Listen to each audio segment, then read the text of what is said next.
So today we come to the end of the story of King David that we've been following for the past 2 months.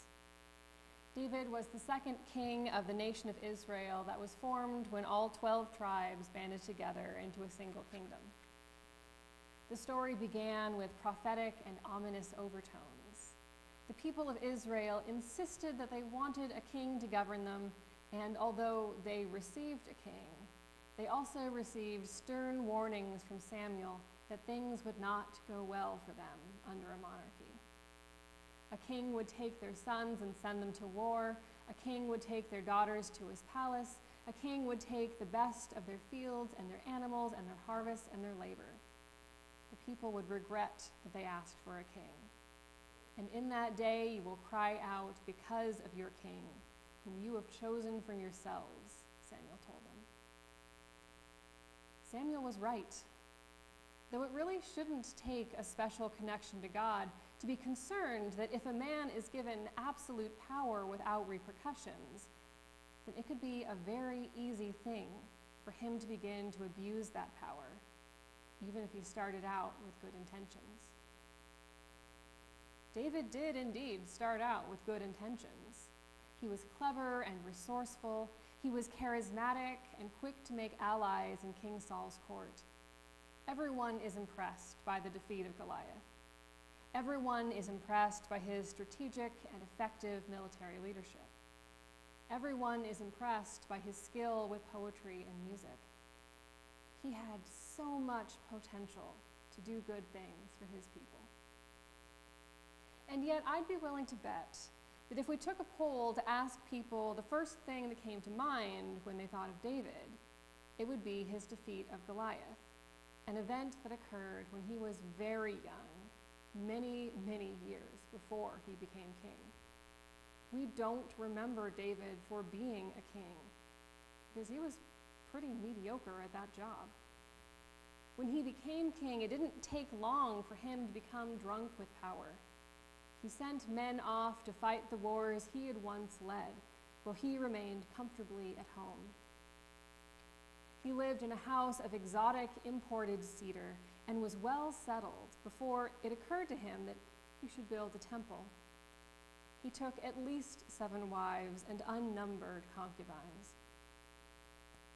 He could have overcome his increasingly opulent lifestyle to be an effective ruler, but the further he went from sharing the life of his people, the more he began to see his subjects as objects to be used and thrown away. Last week, we covered the beginning of David's end. While his citizens were away fighting his battles for him, King David saw Bathsheba, the wife of Uriah, one of his officers, and had her brought to him, putting her in a position in which she did not have the power to say no. Bathsheba fell pregnant. David panicked. Because the men of Israel had been away fighting for months, while David stayed in his comfortable house of cedar, it would have been obvious that Bathsheba's husband Uriah had not been the father, and David didn't want to be held accountable for what he had done. So David made up an excuse to call Uriah back from the fighting, hoping that Bathsheba was early enough along in her pregnancy that Uriah might be able to assume he was the father in a few months.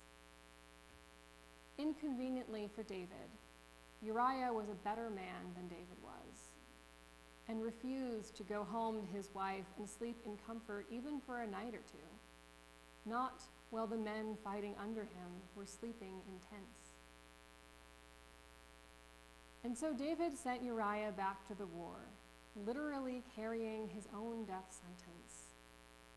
David wrote a letter to one of his generals instructing him to send Uriah into the worst part of the fighting and then pull away, leaving him behind to be killed.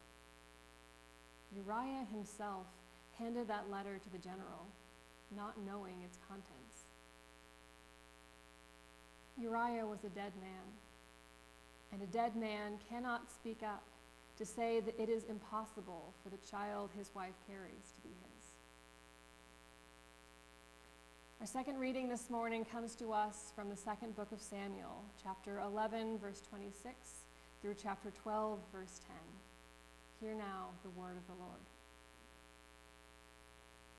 When the wife of Uriah heard that her husband was dead, she made lamentation for him. When the mourning was over, David sent and brought her to his house, and she became his wife and bore him a son. But the thing that David had done displeased the Lord. And the Lord sent Nathan to David. Nathan came to him and said to him, "There were two men in a certain city, one rich and the other poor. The rich man had very many flocks and herds, but the poor man had nothing but one little ewe lamb, which he had bought. He brought it up, and it grew up with him and his children. It used to eat of his meager fare and drink from his cup and lie in his bosom, and it was like a daughter to him. Now there came a traveler to the rich man, and he was loath to take one of his own flock or herd to prepare for the wayfarer who had come to him.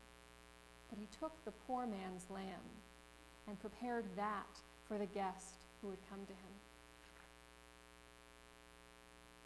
Then David's anger was greatly kindled against the man. He said to Nathan, "As the Lord lives, the man who has done this deserves to die. He shall restore the lamb fourfold because he did this thing and because he had no pity." Nathan said to David, "You are the man. Thus says the Lord, the God of Israel, I anointed you king over Israel, and I rescued you from the hand of Saul. I gave you your master's house and your master's wives into your bosom, and gave you the house of Israel and of Judah. And if that had been too little, I would have added as much more. Why have you despised the word of the Lord to do what is evil in God's sight? You have struck down Uriah the Hittite with the sword, and have taken his wife to be your wife, and have killed him with the sword of the Ammonites. Now, therefore, the sword shall never depart from your house, for you have despised me, and have taken the wife of Uriah the Hittite."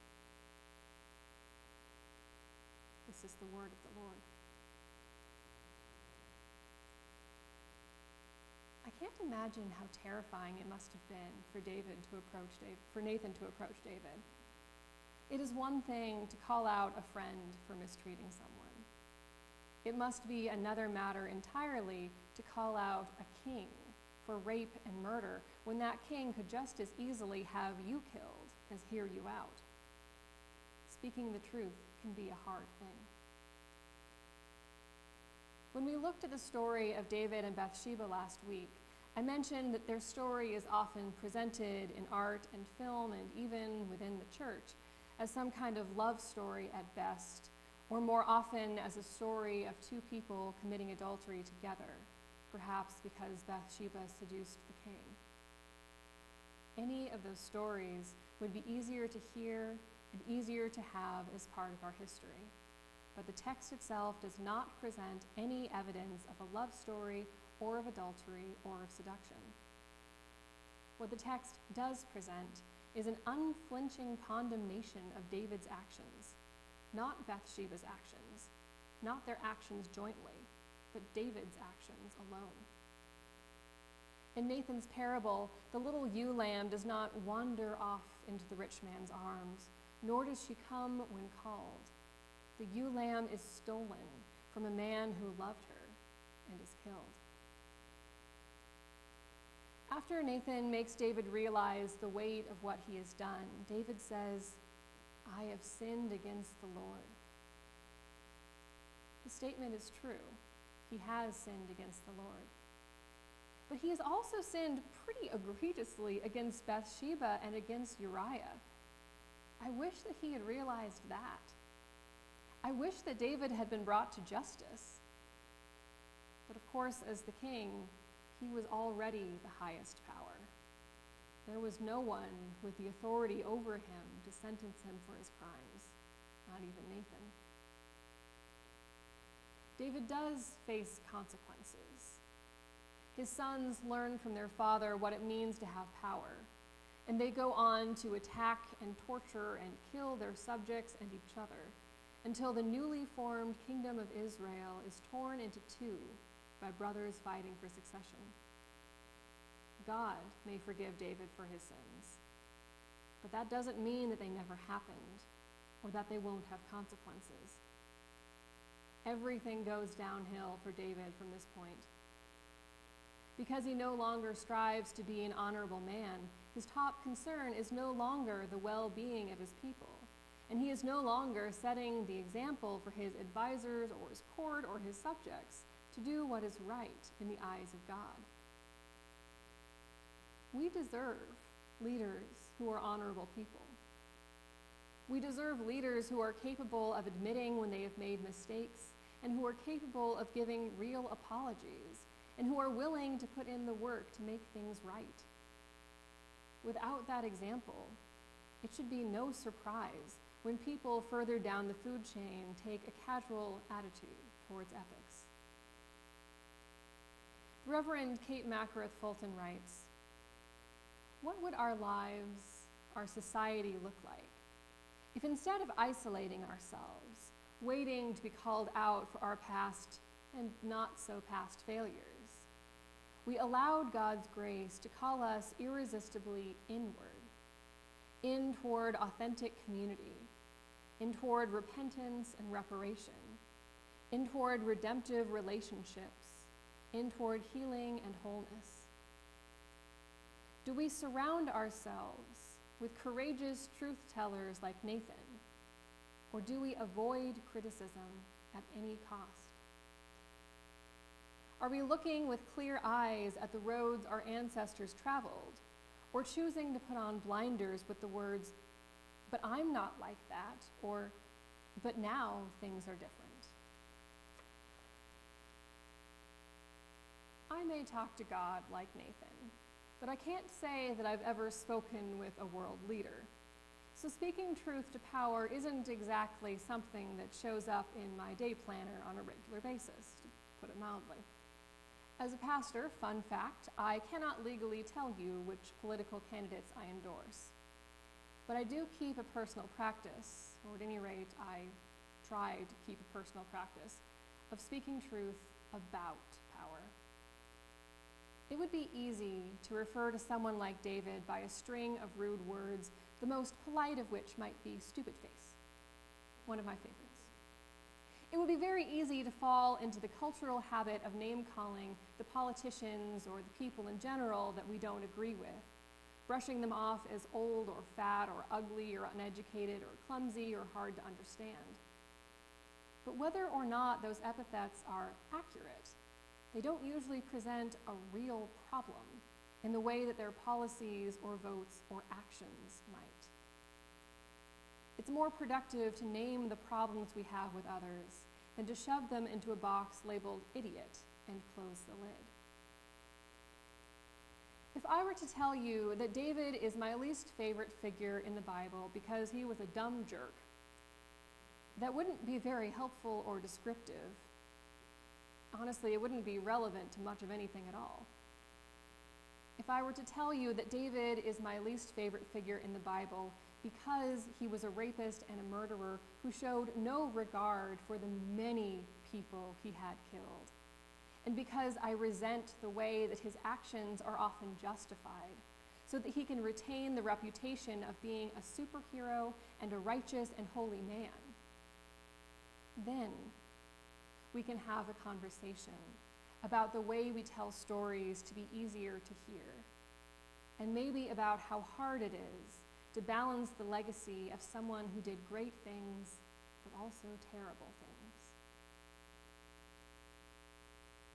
I hope that you never do anything as terrible as what David did to Bathsheba and Uriah. But I do hope that you have someone in your life who loves you enough and who is brave enough to tell you the truths you need to hear. Someone who will remind you, as the prophet Micah did, that we are called to do justice and love kindness and walk humbly with our God.